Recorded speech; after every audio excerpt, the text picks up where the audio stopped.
Picking up where we left off with the brush tool, I have opened a Scribbler custom palette, and I'm also going to open an image from the working files folder for chapter 2. It's Cochin Sunset, and I'll make it 100% size by using Command or Control and the plus sign. So suppose you're painting, and let's choose a dry ink to make a contrasting stroke. If you want to sample a color from the image, you'll need the dropper tool, this one here, and this is how it works. Wherever you tap, that will become your color for painting. But if you're using the brush tool, you don't need to go all the way back to the toolbox to get the dropper tool. All you need is to hold down your Option or Alt key, and then you can find the color you want and keep painting. That shortcut is a great way to access the dropper tool. The paint bucket, and notice what happens when you choose the paint bucket. You've got a number of options in the property bar, including what to fill with. You can fill with the current color or a gradient, a source image that you can determine in advance, or a weave. Now, if I choose gradient, I've got access to a number of choices here, and I think I'll pick Neon Tangerine and click on one of the black pixels in this structure. Now it has filled as far as it will go based on the tolerance that is indicated in this field. Eraser, of course, will bring you to the paper color. So if you're working with a tinted paper, the eraser reveals that color. You certainly can go to the erasers category and find other choices, but it's easy at times simply to go to the eraser in the toolbox. Let's revert to what we had before we made all these changes, and let's look at the layer adjuster tool. We'll need a layer first, so I'm going to make one, and I will create something on the layer and show you that the layer adjuster will allow me to move that around.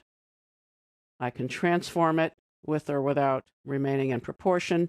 If I'm happy with the transformation, I can commit or cancel. Delete that layer. Let's look at some of the selection tools. If you choose the oval or the lasso selection, you'll get access to other choices. The polygon selection will enable you to make a straight line segment selection. The lasso, a freehand selection.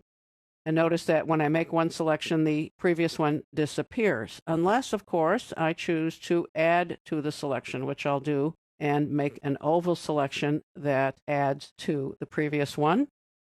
If I wish to subtract from the selection, this is my choice, and I can do so by doing that. And now I have a complicated selection based on these choices. Let's look at the magic wand selection tool, but first let's deselect, so that's Command or Control D, or select None in your select menu. The magic wand selects based on color, and also it has a tolerance, just as the paint bucket does. In this case, contiguous is not on, it's black instead of blue, so that means all of these yellow, gold, orange pixels that were within that tolerance have been picked up, regardless of where they are in the image. If I should choose to turn on contiguous, I'll deselect and make another choice. Now only the pixels that are touching each other within the tolerance range are selected, and I'll deselect that as well. Let me show you the selection adjuster tool, and first we'll make a selection and I'll show you how that works. And now I have a rectangular selection. If I choose Selection Adjuster, I can make that larger or smaller. I can squeeze it or stretch it however I wish. And at this point, I can deselect. I want you to see the crop tool, which is different in this version of Painter. It now will enable you to do a pan.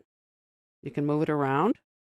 You also must double-click inside it if you want to crop, or you can simply use the Commit Crop check marks or cancel. Let's take another break, and when we come back, you'll see shapes and text and some other very exciting tools.